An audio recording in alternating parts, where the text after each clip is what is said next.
Welcome back to Take Action News, everybody. David Shuster here. This is the show where we like to talk about what's going on in the world and what you can do to influence outcomes. And joining us now is Bryan Fischer. He's a nationally syndicated Christian radio host. He's also the director of issue analysis for the American Family Association, the host of Focal Point. He has a long history of anti-gay activism. Mr. Fischer, welcome to the program. David, good to be with you. Good to have you. Bryan, I know that you have said in the past that that gay marriage is a threat to traditional marriage, and I want to try to explore that first because I'm not sure I understand. To me, my marriage can only be threatened if perhaps I'm somehow attracted to somebody else, or if that couple down the street is attracted to me. Because I'm not worried about attraction to homosexuals or lesbians, I don't consider gay marriage to be a threat to mine. How is it possibly a threat to yours unless you are attracted to gays and lesbians?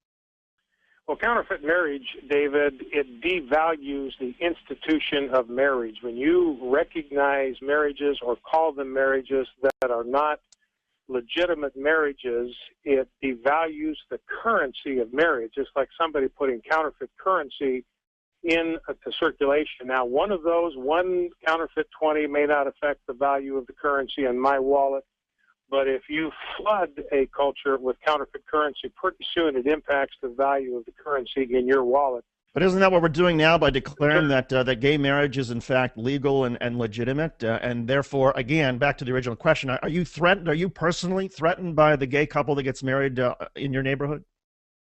Well, we have to think about, David, it's a larger issue of concern for children. If you recognize gay marriage, you place children into homosexual households, we know that that's not the optimal nurturing environment for children. So if we as a culture care about how do we know that for the most vulnerable members of our society, we want to put them in a household which provides the optimal nurturing environment for them, and that is in a home where they're raised by their biological parents who are married to each other.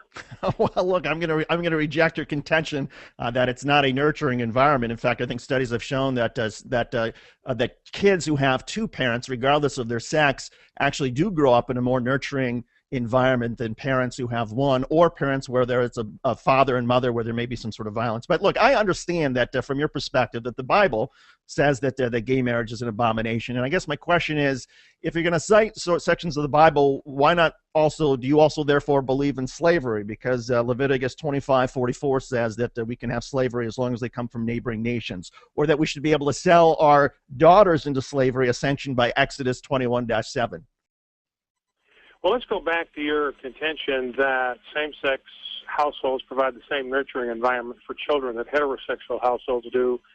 We simply know, as a matter of fact, that that's not true. Mark Regnerus at the University of Texas did the most extensive research into this. And that's been widely discredited, Bryan. Children that are raised in same-sex households fare worse on 77 out of 80 total outcomes than children who were raised in intact homes by their biological parents. All right. Well, that study has been widely discredited, but let's go back to the Bible. Again, do you support slavery? Do you support selling of daughters into slavery, burning bulls on the sacrifice? Because those are all part of the Bible.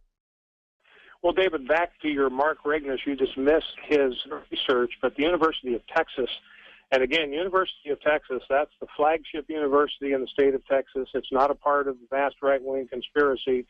They have a research integrity office, and they investigated his research methods. They gave him a clean bill of health. They said this research is valid, the methodology is valid. This is an important part of the discussion over homosexual marriage. So you're simply wrong when you say that research has been discredited.